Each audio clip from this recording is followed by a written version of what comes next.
Ha, tinchlik, hammasi joyida. Tinchlik bo'lsa, bu soatda nimaga chiqdingiz ko'chaga? Tinchlikmi yo tirikchilikmi? Tirikchilik? Men söylegan qizlardan emasman. Uyda 2 kishi turishimiz kerak ekan. Biz 3 kishi edik. O'sha uchun uyda egasi men chiqazib narsalarimni ham bermadilar. Uydagilaringizga xabar bermadingizmi? Yarim kechasi bizga qabul qilib. Dadangizchi? Dadangizga aytmadingizmi? Dadam, o'sha o'qishingda o'qisang, menga muammolarim bor deb telefon qilib o'tirma. Men o'sha shaharda tanishim yo'q degandilar. Aytganim bilan foydasi yo'q.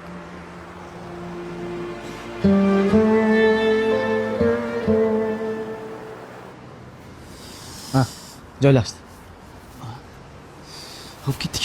Sog' bo'l. Ey. Jinnimisan? Bor, paytda foydalaning. Bitta o'zi qo'rqadi. Jinnimisan? Yur uyga.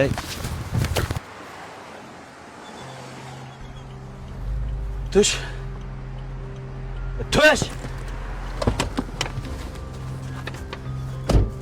Menga qara. Men tashlab o'zing, обратно. To'g'ri. Ertaga gaplashamiz. Bitta.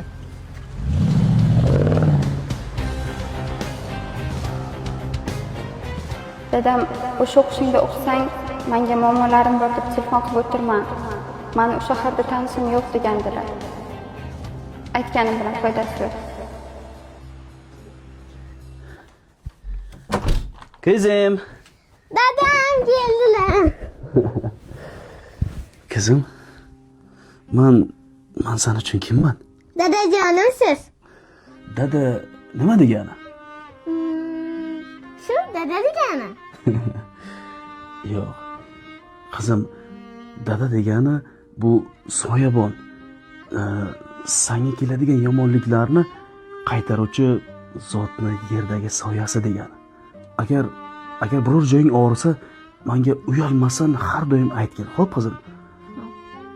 Biror narsa qo'rqitsa, menga ayt. Men o'zim qo'rqitib qo'yaman.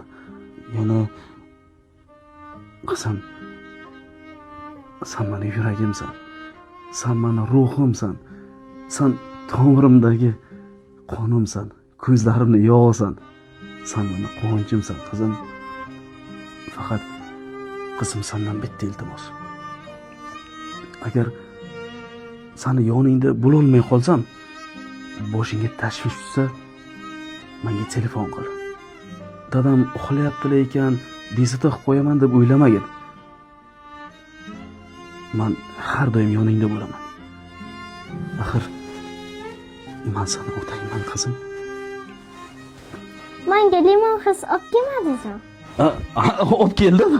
Olib keldim. Mana ikkita sen yaxshi ko'radigan ta'mdan. Mana. Rahmat dadam.